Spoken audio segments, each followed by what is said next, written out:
in part one of this video, I talked about a lot of stuff that I think went over a lot of people's heads, talking about sample rates and bit depths, the difference in qualities on MP3s versus WAV versus analog. And, you know, it's sad to say a lot of people don't even know what analog is. Everybody pretty much knows what an MP3 is. A lot of people don't know what WAV file format is.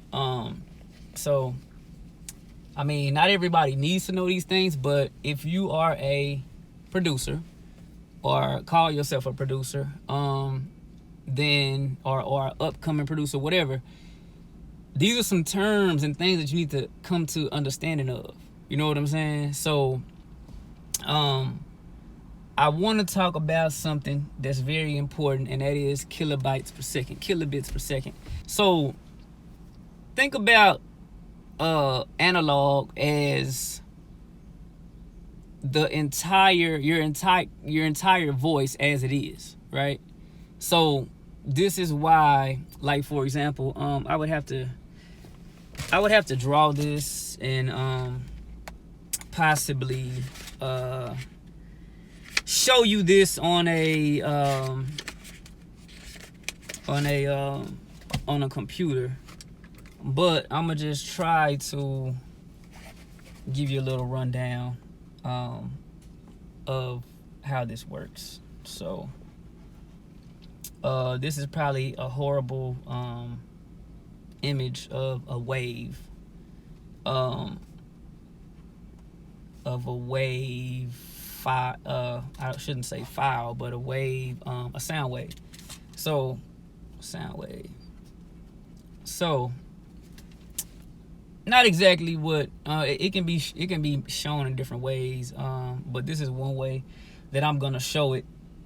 And let me use different colors. So I'm showing you this right here, and look up sound waves and you'll understand what I'm doing, right? So take this, and let's just say this is your voice coming through, right? This is a capture of a portion of your voice or something that you said, right? So what we gonna do here is, we already got this line going across right here. So this line from left to right, I mean, you can say it represents time if you want to. I'm not really getting all deep off into that, but it's probably kind of hard to see, especially this measures left to right. We're going this way, just like you read anything, you're reading left to right. So I have an arrow over here, I just don't know if you can see it. But so what I want to point out is these little dots, right? So this is let's just say, for example, this is an analog sound wave. You have all of your voice is there, right? So now when you take and put a sound wave into digital format cannot read a sound wave as it is. It has to pretty much chop it up in pieces, right? So it basically, if you know anything about reel to reel, and this is the example that I'm giving, if you know anything about reel to reel, like back before phones and all this stuff was out, you went to the movie theater and they had your movie theater projecting on a screen, and it was reel to reel, right? There were there was a picture or image of a frame, a certain, and the light was shining through that frame, and the reel had to move at a certain speed, and it projected this image up on a projector, right? So basically, all you're seeing is pieces of what really happened. You're just seeing pictures, but because the images are moving every so often, the timing as it's going, it looks like you're watching a video, right? You're not. So please try to understand what I'm saying. So It's the same thing with a sound wave. For example, I'm gonna put these dots on here, and this is exactly what you see when you are, if you are a producer and you are recording vocals. This is exactly what you will see when you are editing a vocal in a program. And so if you can see these red dots represent where the computer goes in and takes might as well say a screenshot or a picture, right? So it doesn't capture this whole vocal. What it does is it captures certain points of the vocal, so it's missing a whole lot of information. Look at how much information is missing there, because it's only capturing the vocal at certain points, right? So let's say, for example, this what we have in red is 44.1, right? Now let's double that sample rate and go to let's go to, trying to find my blue pen. I got both, they got black tops on them, so I'm confused. So let's show you what it would look like if you doubled the sample rate and how often the computer is taking in information, right? So, and that's all I'm doing is really putting a dot in between the other dots. So so I should have did it in red as well, but or a different color, but I only had 3 colors right now. So if you look at this, now you can see that there are more dots. So the computer is capturing more, let's just say frames per second, because it's pretty much the same thing. It's capturing more kilobytes per second, kilobits per second. So it's capturing the higher your sample rate is, the more detail it's capturing, so that it captures more of what the original, what your original voice really sounded like. So pretty much, man, I don't know what other examples to give other than, let's say me and you were sitting in the room talking, right? And I'm sitting here with my hands on my ears because I don't want to hear nothing you got to say. I don't want to hear this. And if you put your fingers on your earlobes and push so that you really can't hear nothing. I mean, yeah, I can still hear, but this is an example that I'm giving you, right? Can't hear it clearly. It sounds kind of muffled. So anyways, let's say every time you put your hands on your ears, let's just imagine you can't hear anything. And every time you open them, you can hear. Let's play a song. I'm not going to do it, but I'm just saying, you play a song and do that. Put your hands on your ears, take them off. Put your hands on your ears, take them off. Or listen to somebody talking. Put your hands on your ears, take them off. And do it real fast. And just keep doing it. That is exactly what the computer is doing. Every time it's open, imagine one of the dots that it's recording, right? Every time you close it, it's not taking any information.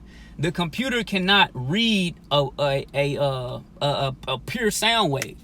It has to pretty much chop the vocal up. That's what it's doing. So same thing with computers. I mean, with reel to reel. You can reel to reel at 24 frames per second. You can reel to reel at 30 frames per second. You can reel to reel at 15 frames per second. You can reel to reel at 60 frames per second. You can reel to reel at 48 frames per second. The more frames per second you have, the more information you have. You feel what I'm saying? Now, for some reason, 24 frames per second has been the standard, because what happens is the image is not coming through 100% clear. Back in the day, 24 frames per second was the standard. Why? Because it gave a blur, which made it look action-packed. Hollywood uses 24 frames per second on a whole lot of action-packed things because it gives this blur, making things look like they're fast. So you take, for example, 30 frames per second, and they use that more in like documentaries and stuff like that. So with that being said, same thing with sample rates in music. Every sample rate is designed to be used for something. Whether you're using DVD, it's certain frames per second for that one. Whether you're using CD formats, there's CDs, there's frames for that. There's CDs, compact disc CD or compact disc, There is a super audio CD, which can handle a whole lot more quality than a regular CD. You know what I'm saying? There's DVDs. I think there's like, now you got DVDs that can handle way more quality than standard DVDs. You know what I'm saying? So, real quick, I am going to go over real quick. I'm going to show you CD sample rates.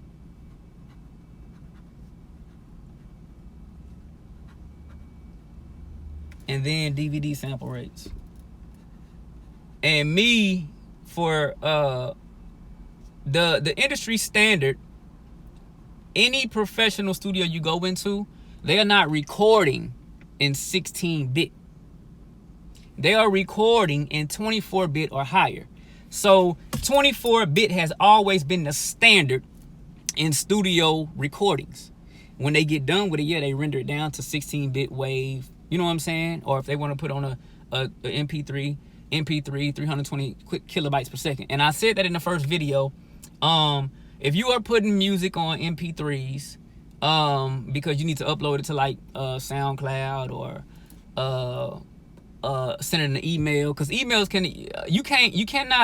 email will allow you to upload a song file, but you would have to download it to an external like Google Drive or something like that, and put the link in the email so they could go to it and download it.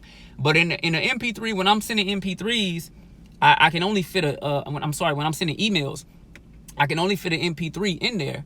So that's what I use and send it in an email, just so somebody can get a taste or a sample of what the actual song is, right? I don't use MP3s for, oh, this is the official song. I don't do that. I just use it to give people a sample. So WAV 16-bit is what I use for my official song, whether it be YouTube or whatever like that. And then I think YouTube will only take, you got to look that up. YouTube takes certain quality. Every platform takes different quality. So DVD sample rates, you got 48 kHz, you got 96 kHz. Same thing with 96 is the same thing as, so I don't know if you'll be able to see this, but let me see. Oh no, I'm sorry, 192. I said 196. It's 192. I knew that was wrong. But these are, on this side right here in red, these are DVD sample rates. All right, so CD sample rates are 44.1 kHz, 88.2 kHz, and then the next one is, I think, 176.4 kHz. And we can put an equal sign and show you what that equals. 44, 100 Hz, 88, 200 Hz, and 176.400, 4 Hz. And then there's a one below that, which is 22.05 kHz, which nobody really uses that anymore, but it used to be used on radio stations. That's the frequency that comes from. I don't know if that's AM or FM. It might be AM, but you know, just so you can get a I don't know if it's 2205 or whatever. I don't use that one. So yeah, 22050 Hz. I think that's it. So excuse my handwriting, but here in blue, we have the CD sample rates, and I don't know if I'm in picture or not. So but yeah, I just wanted to, a lot of people don't understand that. And with sample rates and bit depths, it's very important. I still haven't even got into bit depths. I was just letting you know that this is a part 2 of the same video where I was talking about sample rates and bit depth. And I don't even think I talked about bit depth much in that one. Bit depth, I would say it gives you more range, right? More depth, exactly what it says, bit depth. So it gives you more depth. So I don't even have an example. I don't write this stuff down, but if you had something wide that you were working on, it would be easier to work on something wide than it is to work on something narrow. You know what I'm saying? So the reason that you want a wider or bigger, deeper bit depth, bit range, is because it's easier. Like when you're going through mixing and mastering and doing all that, like it's easier to hear more, to hear depth more. It's easier to be able to edit more and get things more precise. And then when you get done with it, yeah, you render it down and export it down. And that's why I say a lot of rookies don't understand, well, if I'm going to render it down to 16, then what's the point of recording and editing it in 16? I mean, in you know what I'm saying, in 24 or 36 or whatever. And like I say, in my 24-bit has been the industry standard for decades. It's been around for a long time. They've been using 24, but 32-bit float is now actually becoming what a lot of people are using. I've used 32-bit float from the beginning of time. Since 2008, I've been using 32-bit float. And some programs out there don't even have the 32-bit float option. I want to say, I could be wrong, that I seen somewhere on a piece of equipment that I was trying to buy that they actually have bit rates higher than 32-bit float. I want to say that I seen like 64-bit